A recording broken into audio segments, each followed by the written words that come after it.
Hi everyone and welcome to another edition of the Race Report as we bring you part 2 of our coverage of the Short Track Super Series Fall of '69 presented by Behrent's Performance Warehouse. Part of the Fall of '69 racing action included the INEX Legends. Here's Bethel Motor Speedway announcer Andy Crane. And it's Verwise on the basement side of things to wrestle away spot number 1. Then the battle is on for spot number 2. It was a short-lived battle as Daniel Carter quickly goes into spot number 2. Watch Mike Alcaro, car number 8, on the low side of Derek Debus, as Debus falling quickly back through the top 5 running order. Race is on for spot number 1. Watch Carter down to the low side.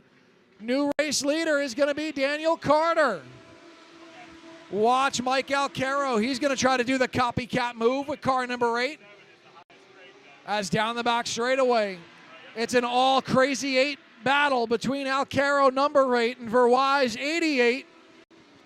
Those two use the bump and run to perfection as now it's Maring into spot number 3. Race is on for spot number 1. Here comes Mike Alcaro. Alcaro to the low side of the speedway. He goes into the number 1 position. Carter going to try to cross him over. Can't get the job done. New race leader, Mike Alcaro. Carter hard on the back bumper of Alcaro.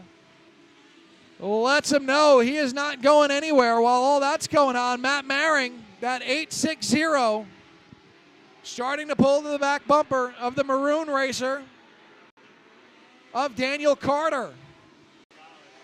This time by, cross flags are out, halfway down, halfway to go. In this 25-lap main event, now Sylvester makes the power move around Sean Verwise. That's the pass for the top 5. Down to the bottom side, the driver from Waverly, New York, grabbing a position with car number 25. It looks like maybe the Matt Maring car might be going away a little bit with car 860 as he's kind of holding serve with that race car. Yellow lights out around the speedway. Mike Policastro loops it around. Alcaro leads him into 1 and 2. Maring is there. Watch Matt Maring, the 860.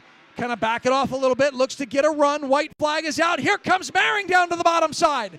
Matt Maring looking to pull the rabbit from the hat. He'll get on the binders momentarily and then reset down the back straightaway. Last ditch effort into 3 and 4. Maring on the back bumper. It's going to be too little too late.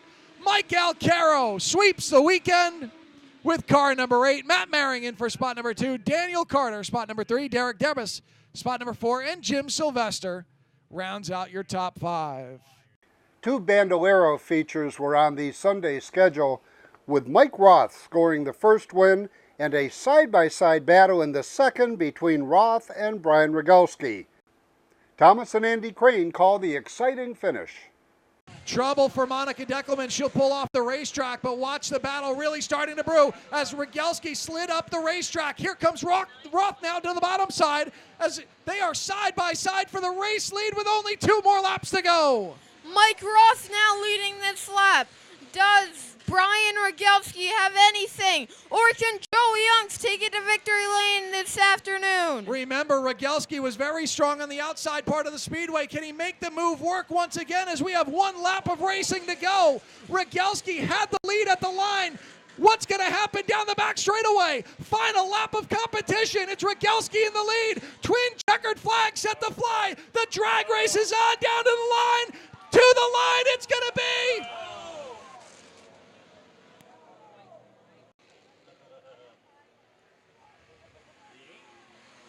Good luck, guys. But man, I wouldn't give it to him. All right. That's my unbiased opinion. 8. He didn't hold his line off of 4 when the car was on the outside. Got a rough pass.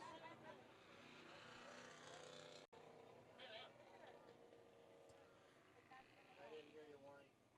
The 8. He didn't hold his line coming off of 4.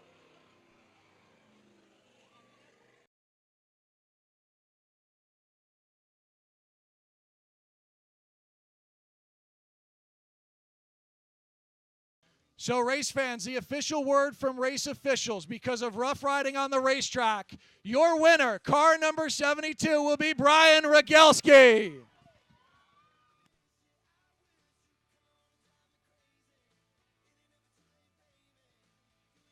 All right, kid. Talk about the race. Sportsman action is straight ahead, but first, a look at this week's Car of the Week from Brush and Pallet Auto and Candor. You're watching the Race Report on Fox 40.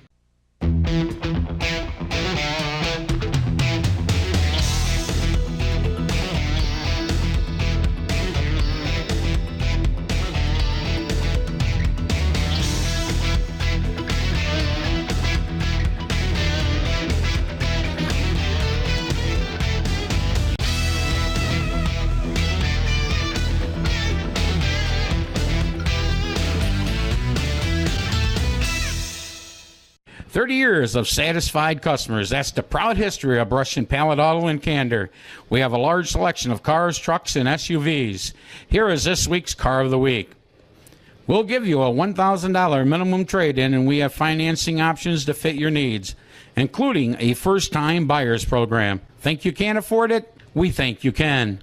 Check us out at brush-pallet.com or visit us in person at 598 Owego Road in Candor, New York.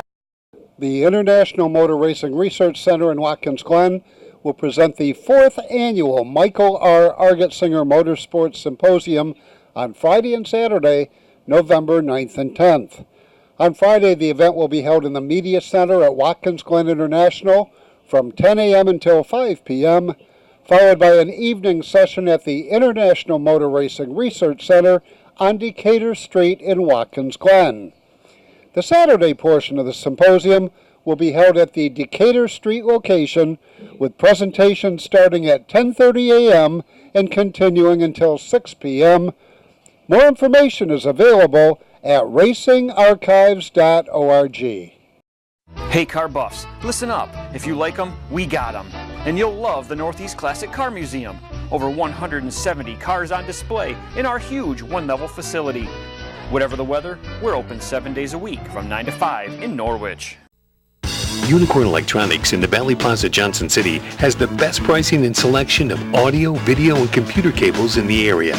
Don't spend a fortune on that HDMI cable for your new HD TV or Blu-ray player. Unicorn Electronics has quality cables in the lengths you need at a price you can afford. Expanding your network, Unicorn has the patch cables and accessories to make it happen. When you need to connect, think Unicorn Electronics in the Valley Plaza, Johnson City. If you're looking for the most convenient and profitable way to change your gold jewelry, coins, and sterling silver into cash, visit Solid Gold Jewelry. Main Street in Endwell, Solid Gold Jewelry, always a sweet deal. Welcome back to the Race Report. The 69-lap Fall of 69 Sportsman race is part of Brett Deo's Short Track Super Series Sportsman Series, and many of the drivers have limited or no experience racing on pavement.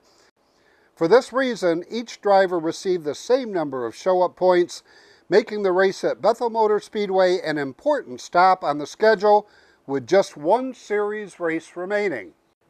Dale Welty arrived as the series leader, but with limited pavement experience. Here's Andy Crane. Thanks, Ron. Here with the current point leader right now of the Short Track Super Series, Dale Welty. And Dale, coming into kind of foreign territory for a dirt sportsman on pavement. Yeah, it's going to be interesting. I feel a little bit like Lou Lazzaro back in the 60s and 70s taking his dirt car on pavement. But I've run a little bit of pavement at Chemung Speedrome and got a couple second places, so we're feeling pretty good. We got really hard tires on today, so I don't know if that's going to hurt us or help us, but we'll find out. Now, as the current point leader, season's been going pretty well for 2018. Not only this event, but looking forward to the big season-ending events after this. How you feeling? Oh, pretty good, pretty good. We're on a little bit of a roll. We've got a whole bunch of third places. We really haven't won a race since late August, I think. But we've been running well and should have a good finish today, I hope. Well, Dale Welty ran last night as well, so he's kind of on a hot streak with a third-place finish. We'll see if he can go a couple spots a little higher here today at Bethel. Thanks, Andy. Chasing Welty in the Short Track Super Series point standings is second-generation Accord Raceway standout Dominic Rosselli. Thanks, Ron. Well, the name Roselli has been one that's been said here at the Bethel Motor Speedway for many, many years, but for the first time now, it's going to be young Dominic Roselli. And Dominic, welcome to, we'll say familiar enemy territory. Yeah, it's definitely going to be a first today. Never ran on the asphalt before.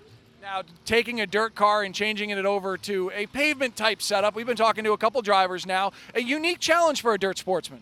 Yeah, I mean, the suspension in the rear is definitely a lot different, and with the tires that we run on the Open Sportsman Tour are different, so it's a little challenging. Now, you're one of the regulars on the Short Track Super Series. How has 2018 been going for you? Well, we had a rough start up at Accord. We got in a wreck. We were running in the top 10, and then went up to Thunder Mountain a couple weeks ago, and we picked up the win up there. Well, it wouldn't be a surprise, ladies and gentlemen, to have a Roselli in victory lane, but it could be a career first for Dominic. Chris Jordan is the 2018 Thunder Mountain Speedway Open Sportsman champion, but this would be his first experience racing on pavement. Thanks, Ron. Well, big season-ending races bring out some heavy hitters, and the 2018 track champion up at the Thunder Mountain Speedway, Chris Jordan. Chris, this isn't a dirt track. What are you doing on a pavement track? Yeah, I don't know. That's a good question. I loved coming to Brett Dale's stuff, and I was setting up there halfway decent at points, and I thought, well, might better come down and try it. Never been on asphalt. I'm actually scared right to death. Now, what are you expecting out of it? Have you reached out to anybody to kind of get an idea of what you're in for?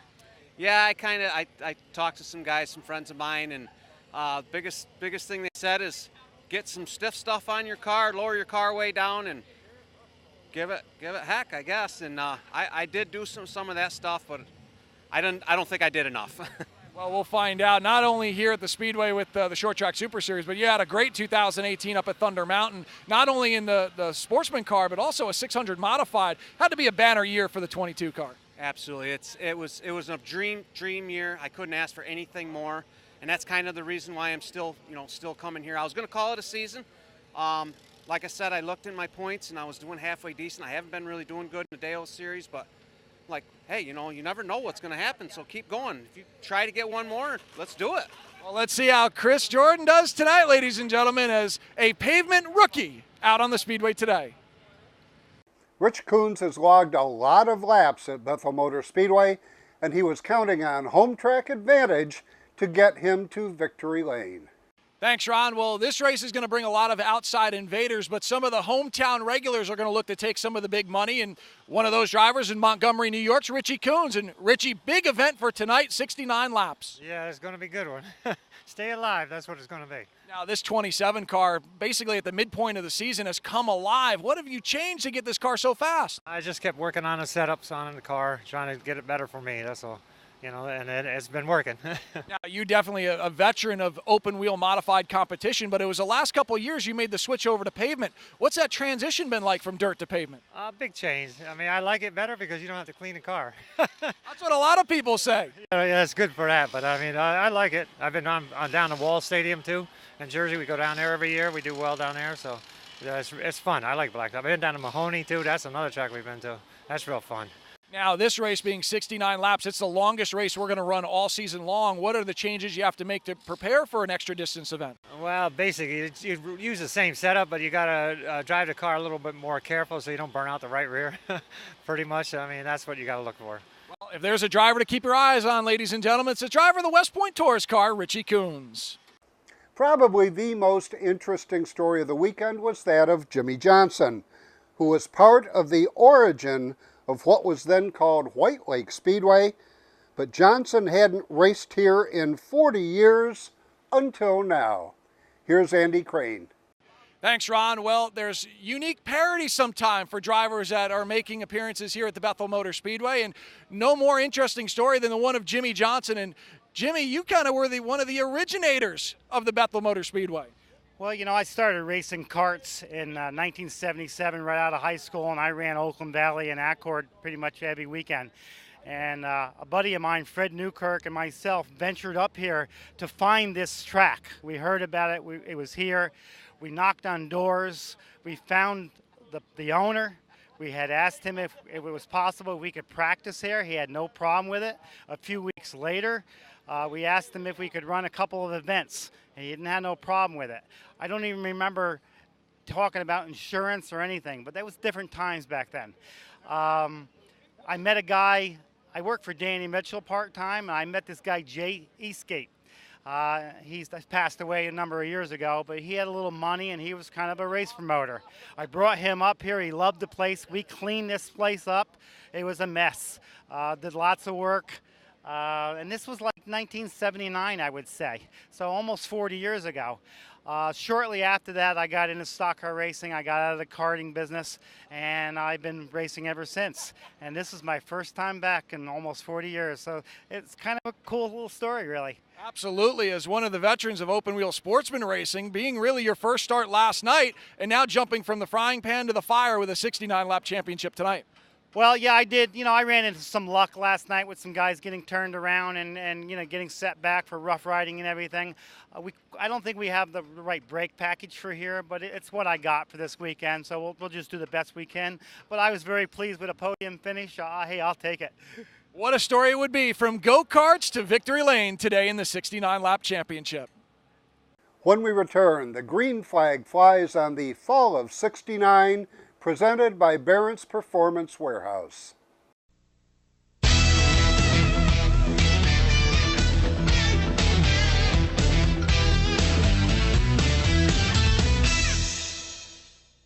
For 3 generations, we've been building world-class American performance. Like the new Edelbrock Power Package Top-End Kit, based on Edelbrock's powerful RPM crate engines. Each kit includes aluminum heads and intake, cam and lifters, gaskets, and hardware to build your own 400-plus horsepower Chevy small block. For 3 generations, it's pure American performance from the leader. Call now for your free Edelbrock catalog.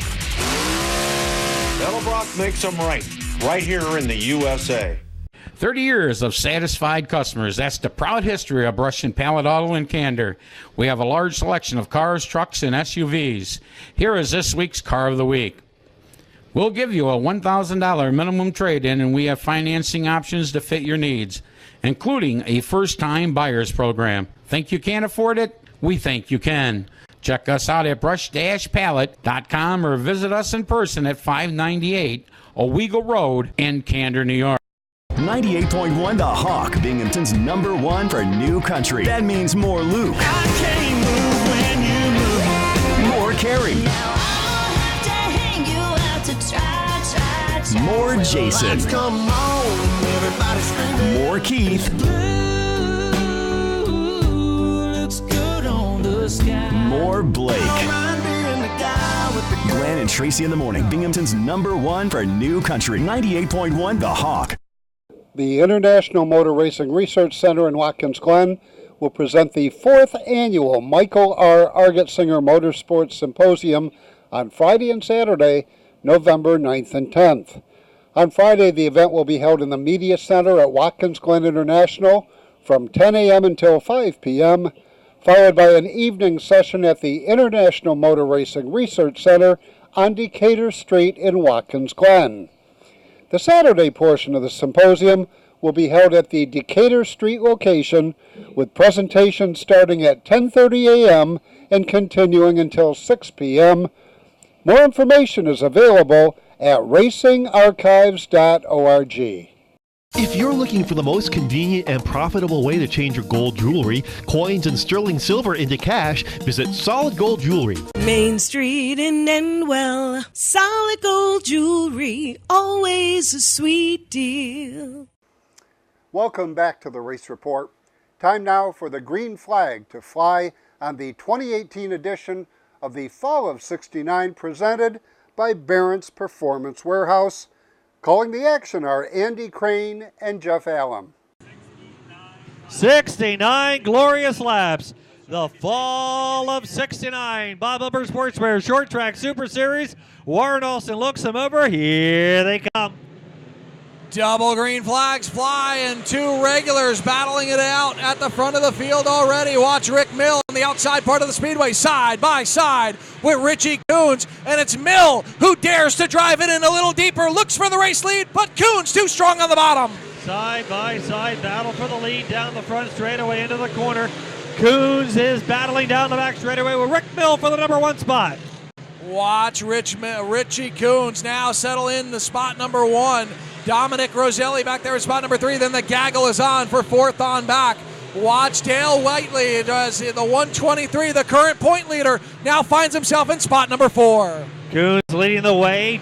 Mill is in 2nd spot. Roselli is in 3rd. Welty's 4th down the straightaway. Welty now being challenged into the turn by Gerald Curry. Curry going by Welty. Oh, look out, Dockenhausen off the wall. Your defending race winner in such deep trouble as the left front tire is broken. It looks like the axle and everything in the front end looks to be broken for Ed Dockenhausen. He made hard contact with the outside retaining wall. Wow, he was making a beautiful move on the outside of 3 and 4. Went to go around one car. I didn't catch who it was. Just ran out of real estate. He backed out of it really quick, but it wasn't quick enough, and he clipped the outside wall, and it just folded the front end. They hit the restart line, and away we go down the front straightaway. And now watch Rick Mill. Contact between our race 2 leaders. Kuhn and Mill, wheel to wheel, and they are going at it like it's the last lap here on this restart. Coons and Mill battling off the turn from the outside lane. Rick Mill will grab the lead. Mill, the new leader, down the back straightaway now. Curry's up the 3rd.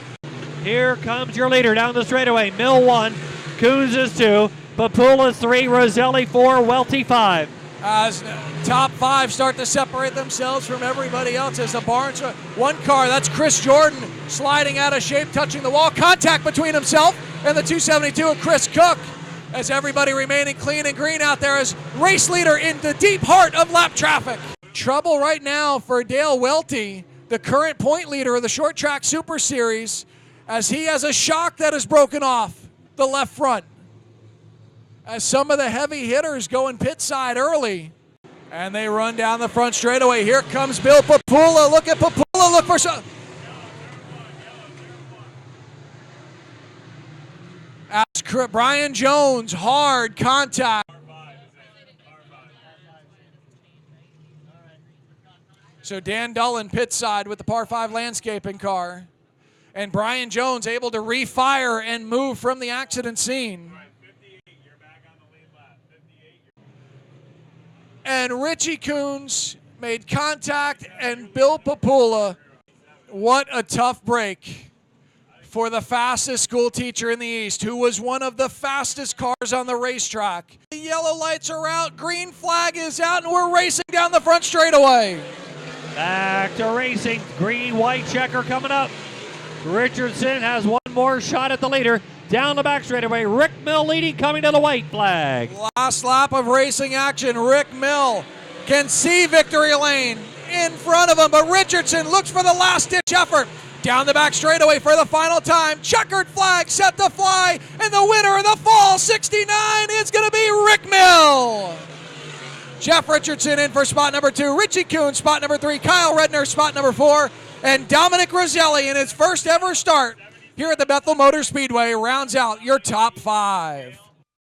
And that wraps up an exciting afternoon of racing here at Bethel Motor Speedway. Andy, we saw all kinds of racing action in every division. Let's start with the Bandoleros. Well, it was an exciting twin bill for the Bandoleros. Of course, race number 1, no surprise, the game changer Mike Roth, the track champion here at the Speedway, did a great job getting a victory, but things were a little different for the second 15-lap feature as Brian Rogelski finally breaking through and grabbing his first career win at the Speedway. A little controversial at the end, but I'll tell you what, it was a hard-fought battle all the way down to the end, and a lot of fun to watch for sure.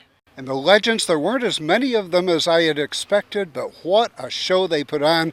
The cream rising to the top. No doubt about it. Mike Alcaro sweeping the weekend here at the Speedway. And, you know, Matt Maring, when we did the redraw with him, said he was going to try to give a little payback for the bump and run last night, and it almost came true, but Mike Alcaro a little too strong. Street Stocks, what can we say about an amazing race? Well, I'll tell you what, that's what we've seen all season long here in the Street Stock division. And Walt Henry, a deserving champion, getting the win with Brian Bauernfein right back there. And we joke around for the Northeast Modified fans. We kind of say they're our Danny Johnson, Brett Hearn rivalry, or, Bobby, Donnie Allison, pick your rivalry. They're kind of it here at the Speedway. And to see them put on one heck of a battle to the end was a lot of fun to watch. And the run Kyle Welch had, really, if things didn't go the way they went, maybe it would be a different winner in victory lane, but Kyle Welch put on one heck of a show coming through the field. And even though he didn't win, Jeff Richardson put on a show in the Sportsman division. No doubt about it. The storylines were aplenty for the 69-lap feature event, as Rick Mill, the crafty veteran, kind of adapted to extra distance races in 2018 here at the Speedway and showed that he could get it done for 69 laps. Couple guys, Jerry Curry was having a real great run with the car number 1X, and the other number 1, Bill Papula, who put on a show in heat race competition, was just wrong place at the wrong time. But Jeff Richardson, the crafty veteran, we joke he started the season in the grandstands, retired, really came out of retirement in a strong way in 2018 and almost had a big team victory for the Brookfield Glass team. He certainly did, and there's a man who should be sponsored by AARP. That's true. We were joking the top 3 in the 69-lap event. I think the median age was over 60, so the old dogs can still learn some new tricks here at the Speedway. Okay, and for all of us at the Race Report, thanks for watching. Until next week, I'm Ron Hills, and I'll see you at the races.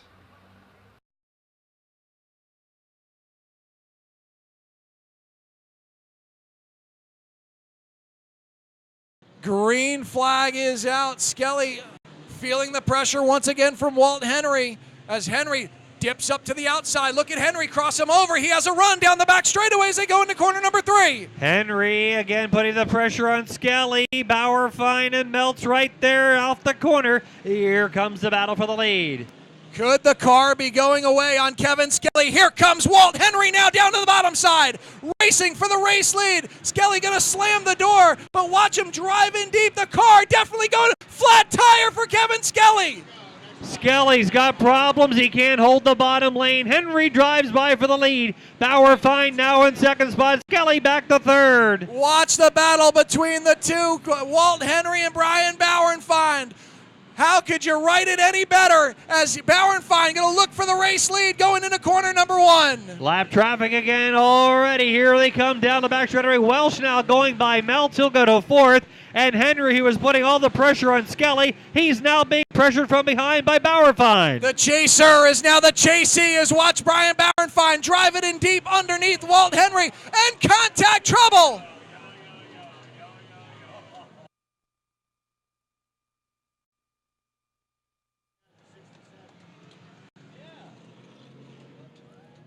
A car running a lap down, the 26, getting into the side of Skelly, turning him around.